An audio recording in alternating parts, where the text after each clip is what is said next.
Coverage varies by plan. View contracts and exclusions at endurancewarranty.com. If you're driving a car or truck with an expired warranty and suddenly lost your transmission or needed a full engine repair, would a $4,000 repair bill leave you stranded? I'm Danica Patrick. Don't get caught off guard with a vehicle breakdown. Choose the company I trust. Endurance. No matter the mileage, if your vehicle is less than 20 years old, Endurance offers comprehensive auto protection plans for any budget. Protection on the drivetrain, electrical, transmission, AC, and more. Plus, benefits like 24/7 roadside assistance and rental car reimbursement on any plan. Endurance handles everything, from making the claim through the repair process to paying the certified mechanic of your choice. Don't get caught off guard with a vehicle breakdown. Act now and get 1 full year of elite benefits. A $2,000 value, free. Visit EnduranceWarranty.com for your fast free quote today. That's EnduranceWarranty.com. If you're a podcast host, listen up, this one's for you. My name is Allie Jackson. I'm the host of Finding Mr. Height, a dating and relationship podcast that I've been doing for 4 years now, sharing my positive and practical approach to dating that's built on my own life experience. And I wanted to share another experience that I've had, my secret behind monetizing my show. It's called Red Circle, and I was just telling my colleague about how much I love their platform. With Red Circle, not only am I getting a seamless hosting experience, but I also love the support I receive in ad sales. It's not just typical ad sales either. It's targeted opportunities based on my show and my life. And the platform is super simple. You just set your preferences and Red Circle matches you with sponsors that align with your show. You can vet every opportunity and their platform gives you great analytics. More recently too, my Red Circle team has brought me opportunities outside of my podcast on social media to really augment the podcast partnerships, bring them full circle. I just can't recommend them enough. If you want to give it a try, go to redcircle.com to get your free trial. That's redcircle.com for a free trial. Welcome to Uncluttered and Unfiltered, the podcast urging you to let it go and don't look back. With nationally acclaimed professional organizer Christine Stone and self-proclaimed hot damn mess radio and TV personality Eden Kendall. Welcome, everyone, to Uncluttered and Unfiltered, with a podcast for women over 50. We took a week off from each other, but it was after we had recorded a couple in a row, which means we've had a few weeks apart, Christine and I. Oh. And I feel like it's been just a piling on of events that we needed to be speaking about. So we're going to try to squeeze a lot of things into this episode. Yes. And among those will be the documentary on Netflix called Trainwreck, the Poop Cruise, and also the passing of a teen idol who a good amount of you guys won't know who they are, but my own husband has no excuse because he's my age. And it just really depends on what side of 50s and early 60s you fall on. Right. And then also a couple of other little things that will be add-ons to things we discussed previously, like what kind of streaming service or cable you have in your house or satellite, things like that. We'll have to find out how things are going with Christine and Mitch as far as changing over to just, what was it, YouTube TV you went with? Yeah, YouTube Okay, we'll TV. have to get a good update. All right, where do you want to start? Should we get the sad part out of the way, the passing of Bobby Sherman? Yes. All right, so Bobby Sherman, for those who are too young to know, came before we all liked David Cassidy. Like, my sister was even a little young to be a Bobby Sherman poster girl. But he definitely was somebody we knew. Oh, for sure. He was still on all the variety shows. He was still the special guest on so many episodes of things like Love Boat style. Oh, he was on shows. Everything. Yeah. So he was and around. He had that hair. He had that gorgeous hair. And the tight pants and the whole deal.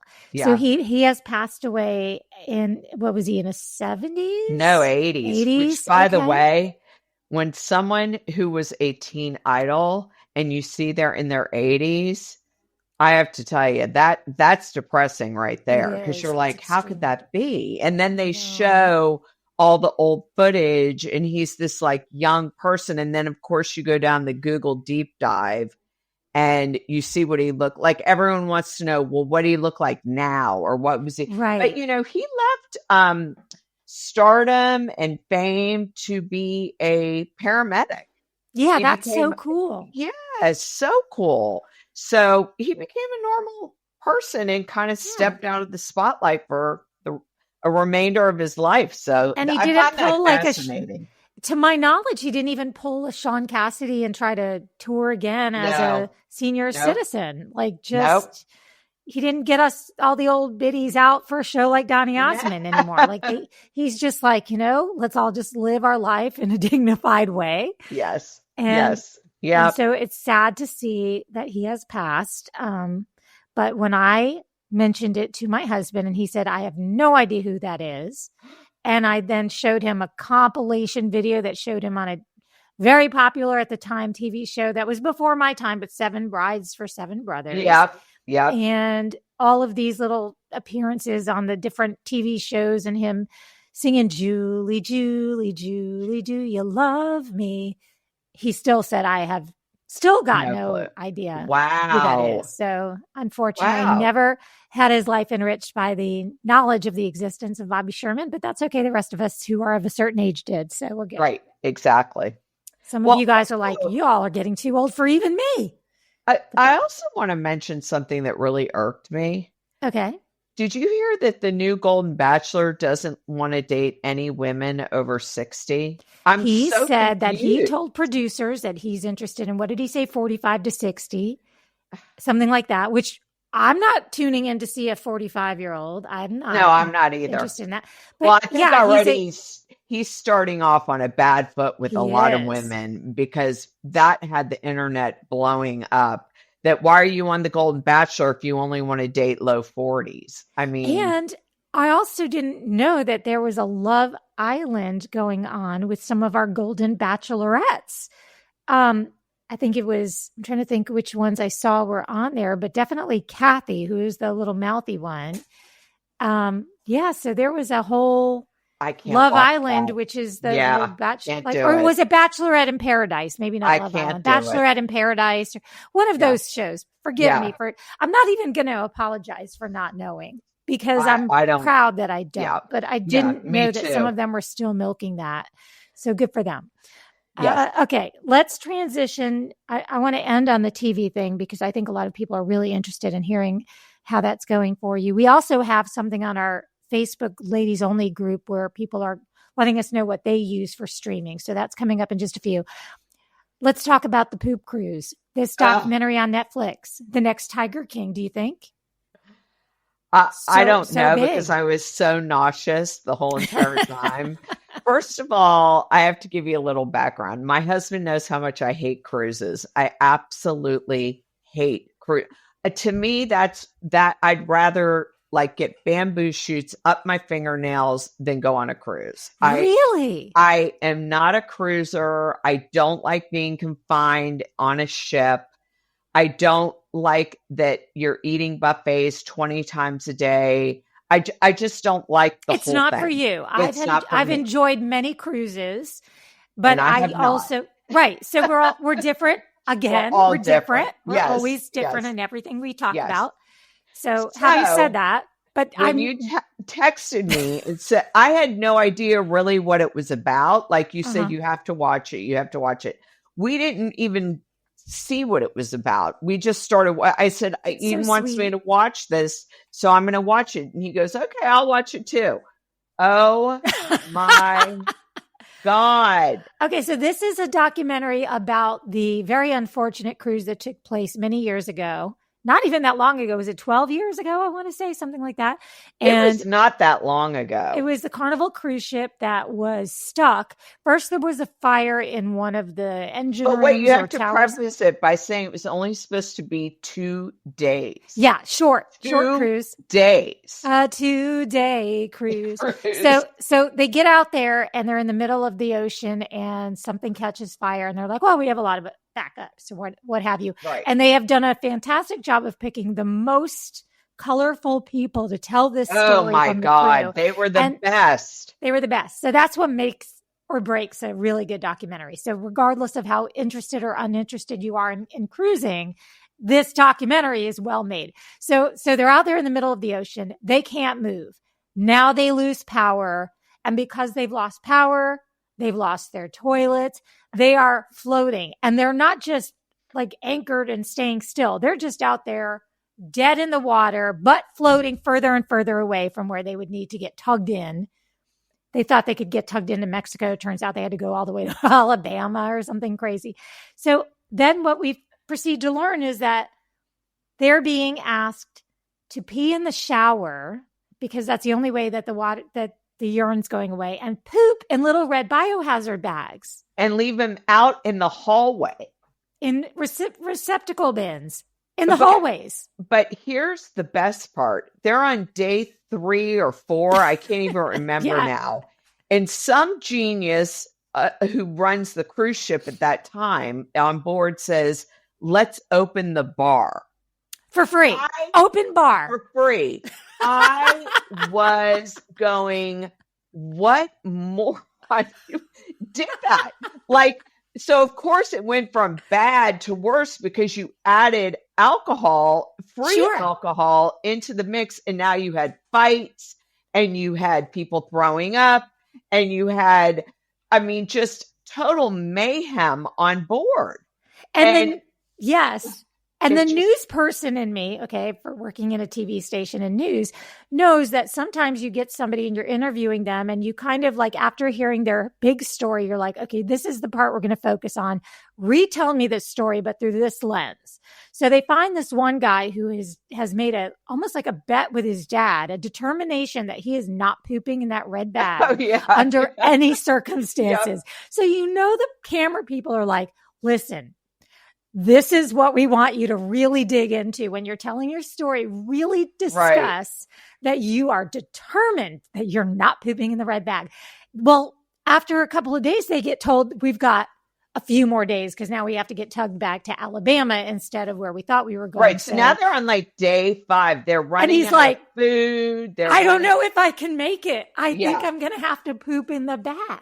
Yeah. So the whole thing. So then the toilets start overflowing, and now there's so vile. The boat, for whatever reason, starts to do a little bit of this, and because they don't have any electricity, so they have any power. Just the boat's now just like you said, just rocking back and forth. And now I'm nauseous and seasick while I'm watching this. And some of them are trudging like ankle deep through sewage in the hallways. Yep. So they go up onto the deck to build tent cities on the deck. And they're like with their friends. And then they're starting to realize, what kind of food are we going to eat? So this other ship, this Carnival ship cruises up next to them. They unload some food for them. They sent out like a rescue mission, but the people on board are just out there taking pictures and waving, hey, right, at the rescue mission people. I know, and they're like, they're dying over here, like, and come get us. And then they just keep on going. Off. They just leave. They just go leave. To wherever. Oh my God, people were just, it was so vile. Do you know at the end they said they cleaned that ship up and reused it? I told my husband renamed it. They should have torched that thing. Torched it. Okay, and then and this is going to be the big poop part in the pun. This is going to really spoil something. So I still think you could watch it knowing this, but if you're dead set on not having this part ruined about what they all got from it after the fact, you can forward. But if you're not going to be listening, I think they each got like free vouchers, a refund, and a $500 gift certificate for their next cruise.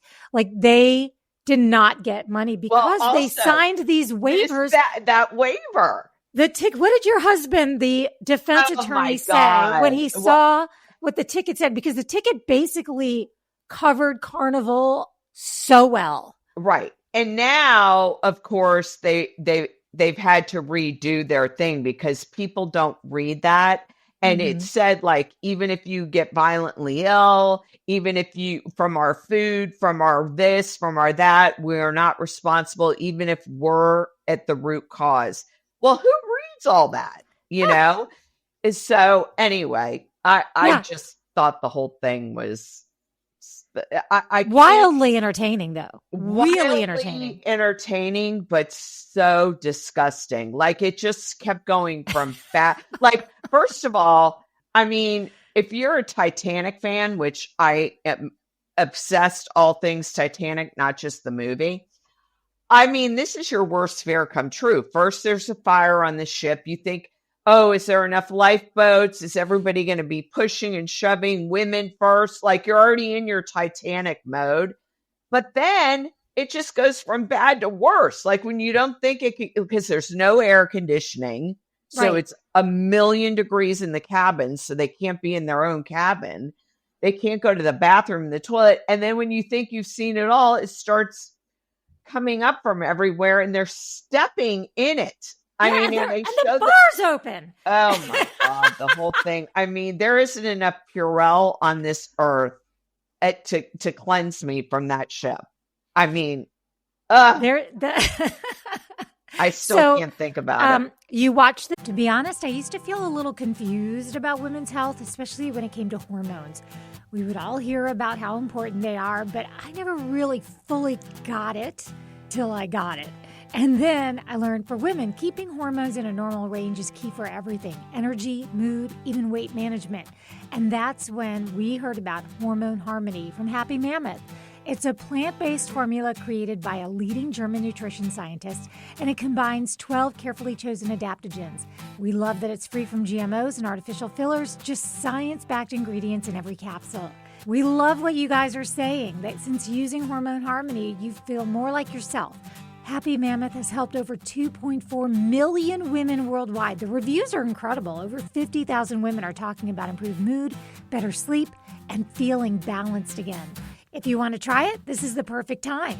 Get 15% off your first order of Hormone Harmony at happymammoth.com with the code UUPodcast. Uncluttered and Unfiltered is supported by Hearts for Minds.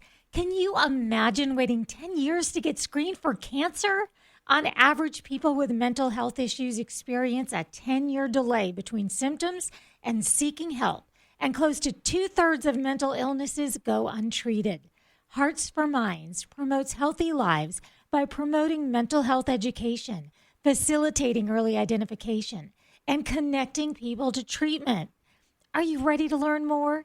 Go to heartsforminds.org. That's hearts, the number 4, minds.org for more information and to learn how you can help. It's on Netflix. Yes. So you obviously still have Netflix. Oh, But yeah. what else do you have? Okay, talk I us have through everything. All right, Well, so we're here's going to my- go. Okay, let's go through this. Here's my biggest pet peeve, and I'm sure everyone out there lately can relate to this. I have Amazon Prime. I'm a Prime member and I pay for Prime, but now they're charging me to watch their movies, which some of them are like 20 years old, these movies, and they're wanting me to pay for it. Then I have Paramount Plus, which I have to have that because everyone knows I'm huge into anything Taylor Sheridan, Landman, Yellowstone, all those shows. And then I have Netflix, and then I have Hulu, but with commercials because I'm too cheap right now to pay for without commercials because it's like a $45 difference, like without commercials and with commercials. So I hardly ever watch Hulu unless it's something I'm dying to watch. And then I have HBO Max without commercials, and they don't charge me to watch things. But I am so confused what's going on because, in my opinion, I have all these streaming services and there isn't anything to watch. I mean, when you had me watch the poop deck thing, I'm like, finally, I have to watch. I'm watching something that maybe will pique my. There is so much junk on these streaming services now that I feel like I'm just throwing money down the drain. But anyway, enough of that. So we got rid of Comcast and switched to YouTube TV. The worst week of my life after we switched because my poor husband could not get the hang of YouTube TV. And he kept yelling from the living room, why is it doing? I don't understand. And then I did this. Can you come out and show? This went on for a week. Finally, we're on week 3, 4, and he's finally understood it. Oh, good. Finally. But it has been the joke in our family. Like he asked my daughter, can you record on this? Like, she's like, yeah. And he's like, really? How? I love this because the running joke for me is, and it's not even a joke. I can't turn on a TV in this house. I have no clue. I watch everything on my phone if my husband isn't home because I just don't know how to do it. And even to the point where my son's girlfriend came over when the boys were in Indiana to watch Game 4 of the NBA Finals. They went. So the girlfriend, so lovely, amazing. She comes, we go to dinner, and then we're like, let's go back to the house and we'll watch the game that they're at, which we, by the way, got blamed for that loss because we had never watched before. And so now, I believe in that. That's a whole believe curse. In that whole thing. So we weren't allowed to watch again. But it took us a really long time. And thank goodness, after going upstairs, downstairs, back upstairs, and then finally she figured it out. And my husband always tells me, don't bring me a show without telling me what it's on. Because I'll come up to him and I'll be like, hey, we're going to watch blah, blah, blah. And then he's like, and what is it on? I'm like, I don't know. So he can usually say something to the remote and it will find what it's on. But now if I come armed with what the streaming service is, I get bonus points for being a little bit of a more prepared, I guess. And then I don't know about you, but I'll be on something. I'll go, oh, I want to watch that. And then like 8 hours will go by. And I'll go, what was that on? Was that on Prime? Was that on Hulu? Was that on Amazon? Was that on? And I'll spend 20 minutes trying to find that same show that I wanted to watch. And I finally give up. I'm like, I don't know what it was on. I mean, it's just gotten so unbelievably annoying. We literally just watched the Perfect Couple with Nicole Kidman. I mean, that's how behind we are on things. Oh, you're behind, yeah. Way behind because we couldn't find anything else. And I was like, well, we love White Lotus and the resort. So we'll watch it. And they had that same kid from the White Lotus last season as the son. I'm like, is he going to be extra weird in this too? But it turned out, no, I don't want to give anything away. Yeah. It was good. It was light. It was very light. Yeah. Considering that it was also a murder mystery, but it was also very light. I liked it. So the best thing that I'm watching right now. Give me. Oh my Feed me. God. Oh Feed my God. me. We Are Liars. Oh, wait, is that by Lisa Jewell? Who's Yes, it was a book. It was Yes, I read that book. Well, I didn't, so I didn't know. Okay. So I never read the book. So I'm thinking it's one of my cheesy, like I love like high school it's college. Okay. I think it was a book because my daughter I don't think I have it. it right. I don't think it's the book I was thinking it was, but it doesn't matter. And is it We Were Liars? Or We Were Liars. Okay, that's the difference. Yeah, E. Lockhart. And I thought it was going to be one of my kids shows that I watch because I like all those type of shows, but I just find them fascinating. It was probably one of the most intense, sad shows I've ever seen. At the end, I was sobbing my eyes out. Oh, I don't want to sob. It just was so, so, so good. People that have read the book, they already knew the ending because I never read the book.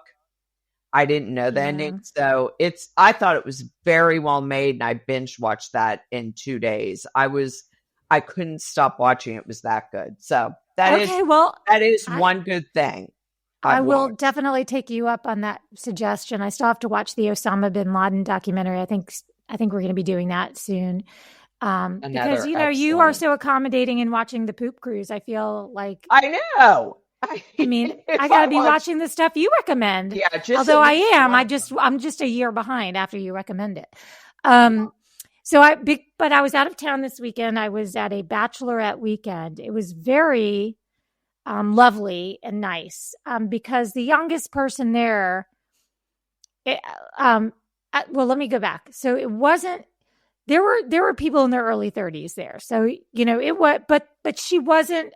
She was a fit girl. She wasn't about going out and partying. And so the bride, very just amazing at bridging all of her different groups of friends. I've never seen. How old is the bride? She's in her 40s. So the only thing that didn't happen as planned was we were supposed to go on this bioluminescent paddle trip at night. And this is what I thought you'd appreciate. They moved the location of the launch to an hour away. And we're like, we booked this Airbnb close and you've moved it away. That should have been the first hint that something was wrong. Then we try to follow the directions they've given us, and it takes us to a closed drawbridge. And we're like in the middle of nowhere, stuck at a bridge. Meanwhile, there's phone calls going back and forth in another car where he's saying, okay, well, we'll get you at 10 instead of 9. Just get there and we'll pick you up at 10. And the ladies over 50 were all like, oh, after 10? 10 What? at night? 10 at night. Oh, It's yeah. bioluminescence. You got to see the glow. We're like, 10 at night. Then they change it and say, actually, we can't get back by 10. We'll pick you up at 11. And now my heart is racing. I'm like, can we just bag it? Can we just not go paddleboarding at 11 at night? Anyway, long story short, the woman that set the whole thing up basically told the guy to fuck off. And I was going to say 11 o'clock at night. But we then still had to turn that around and is- get all the way home. So we didn't get home No. until pretty late. And it was just a wild little adventure. But the whole weekend was just really lovely. It was not, there was one night of going out and drinking and partying and dancing. And I still think we all got home by 11. It was fine. So Okay, you're my hero. deepest fears. I know, but I was 100% the oldest one there. Okay. Absolutely the oldest How one did there. that feel, being the oldest one? I felt it. I took a nap. There was a nap that happened by me during that Saturday. Did you feel like you had to keep up, though? Like you had to show them like almost like a competitive spirit? No, I didn't. And the only reason I didn't feel that way was because I did get up both mornings with a couple of the girls and run several miles. So of course you did. I felt like that was my ace in the hole. I was like, oh, Right. I'm gonna go take a nap now. I did run 8 miles already this Right, morning. right. So I felt like I was good. The Oh next day I ran again. So I felt like that was my kind of like secret little come for me. What are you going to say? But they were all very much not about partying like crazy. I mean, there was definitely just the right amount. It was very, very lovely is I guess the best thing. Could I do it again before a year from now? No chance. Before a year. I haven't been to a bachelorette party. God. I mean, Yeah. it's been over, God. It's been almost 15, 20 years since I've been to a bachelorette party. I took today off to recover. I got in yesterday and I That took explains today the whole off. weekend. Yeah, I Which had is to a good recover thing. from it. Yeah, Yeah. there was no chance I could have worked today. Yeah. I'm so tired. Yeah. See, people don't Mhm. understand. It's not that people say you're such a lightweight. No, I'm 63. I'm not, or Yes. 62. I always forget. Am I 62? I keep adding up too. I've made myself 60, even though I'm really Yeah. almost 59. So Yeah. by the time everyone hears this, I'm 59. So, Yes. but yes. I've rounded up whenever it is to my Yeah. benefit. Tomorrow is the big day. Yes, today. Yes. Aren't you excited? Am I excited? It's not a I Oh. mean, it's a countdown to 60. I think at that point it's nice because you get to you're not quite over that hump yet. You're not in your 60s. You can still say you're in your 50s. You can do whatever serves you best. You can Well, that's say a whole episode in that is a itself, whole episode because yes. we talked about that. Yes, and, we're going to talk about the way you can gauge your age. There was Yeah.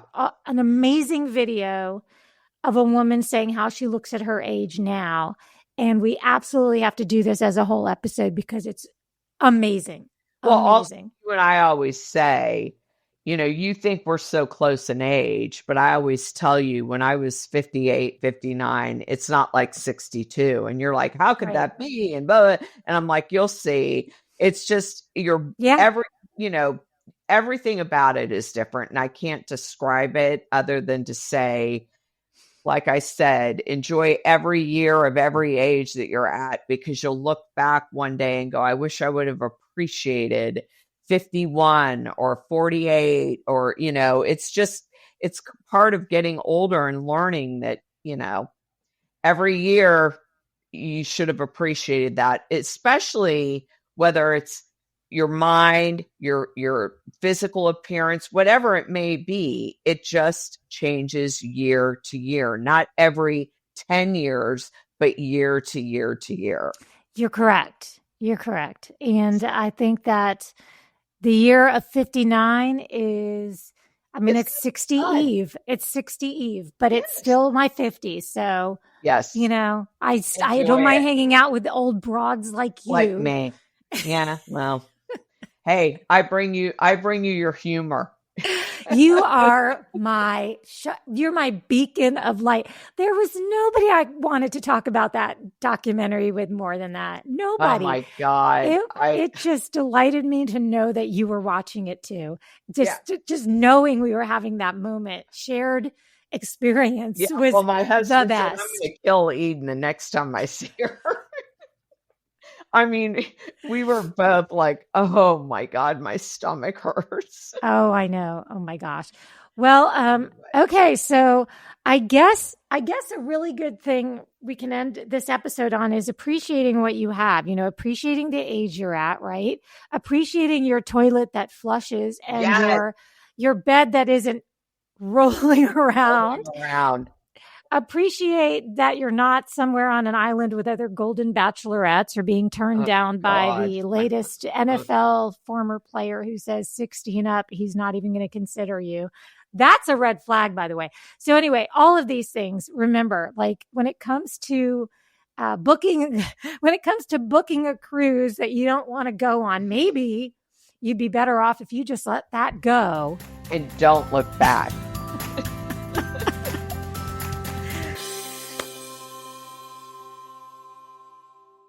If you're a podcast host, listen up, this one's for you. My name is Allie Jackson. I'm the host of Finding Mr. Height, a dating and relationship podcast that I've been doing for 4 years now, sharing my positive and practical approach to dating that's built on my own life experience. And I wanted to share another experience that I've had, my secret behind monetizing my show. It's called Red Circle, and I was just telling my colleague about how much I love their platform. With Red Circle, not only am I getting a seamless hosting experience, but I also love the support I receive in ad sales. It's not just typical ad sales either. It's targeted opportunities based on my show and my life. And the platform is super simple. You just set your preferences and Red Circle matches you with sponsors that align with your show. You can vet every opportunity and their platform gives you great analytics. More recently too, my Red Circle team has brought me opportunities outside of my podcast on social media to really augment the podcast partnerships, bring them full circle. I just can't recommend them enough. If you want to give it a try, go to redcircle.com to get your free trial. That's redcircle.com for a free trial.